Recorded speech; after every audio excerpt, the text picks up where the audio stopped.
tora hello elong me ngela bol bakoba babi yembel gwet ngokle tuba ne bol babe gwes le ba job base e ba won bomisi nyen babe kirle ba la manyori lo ba la ma tempe ni mamantis ba long me bol bakoba ba tehele ba la ma bana borol ngem ni bomere hala nyen babe kirle bamborol ngem ni lolombe nu abu hola bo yembel gwe bengok de tuba ba tehe kiki mbok be hegel yembok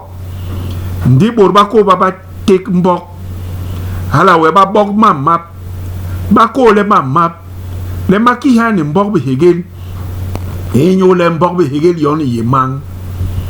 e ba le bondi mbok ndombol inki habe kiki mbok be hegel man me anka le nlom ye man aye mak unoko kile mbok ye lep unte blos hala we mbok mbaga longa de beba borba ko baba bi ting ngi mam yen pe e borba ko ba yon bale ilolombi aye wara ndi ba onye e moy manale batu pek bayam le kok bendel mandum yanga hon kena kimalchal le boglen kundum malkal malmam malyi hegmaten njombongo nkindilisi nu abe nu aye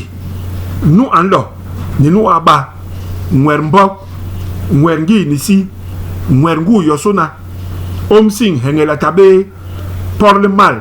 ni sukmak e moy mana mayis we nje aye ilolombi ndi base isokbok egwe borbakoba baha kahal ogwom moy borbakoba baboro nanga mangand kiki bongan di soble ngand kwe ngan matop ngan dandi ngan mabumbul mago ngan ngwo ngan mbok ni ngan nguyondo borba koba babe sak malok mangan mana ni je gibijek mangan mana mankot bon balong leba tore hilo kiki bot balama ke mangan leba begesi lolombi John borba koba babe bang bot lemut akebang yindi so babanangin mahabga mambot ndi borba koba banong ong kumba mu iyempe borba koba bayeng ni lebale banda mati maong mangim ning yap kiki ane making nyem hop lingweles joy nson mben mut lama bezbonje wet bizne maliga gweha omsing nying nsang le pango e kabisu e mamana borba koba babi yigle bes mon mayem mayimambok mon maye le penjes ne ingel inile mambenga ning yes bezni base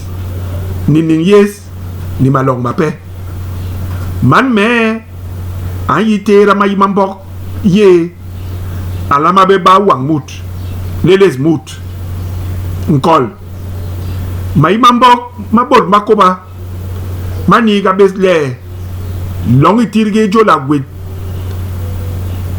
mandon masobe be yongti mulga dangwam anwo be jal ayem niki ni jizni mbongo mban unlongo bo ndinduru ubarbe hayai kirabe hingolit mbok eye nyang le baga engwal diton ngwo yi joje ni ngem muram borol beluwo ni wangan hop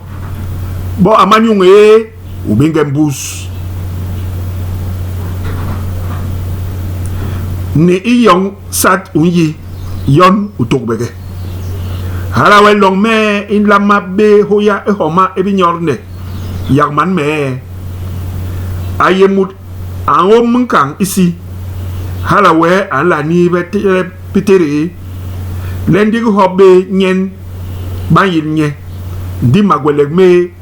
mamam enyu le porne bon mama e ma enyu hala nyen long me ila matera mayimambok burbakoba babi glenye enyu le mayimambok mana mayetik jam man turo long me ilo inya yele engera nken murando i angle man me ngim jam imam me nunu alamati mbenyele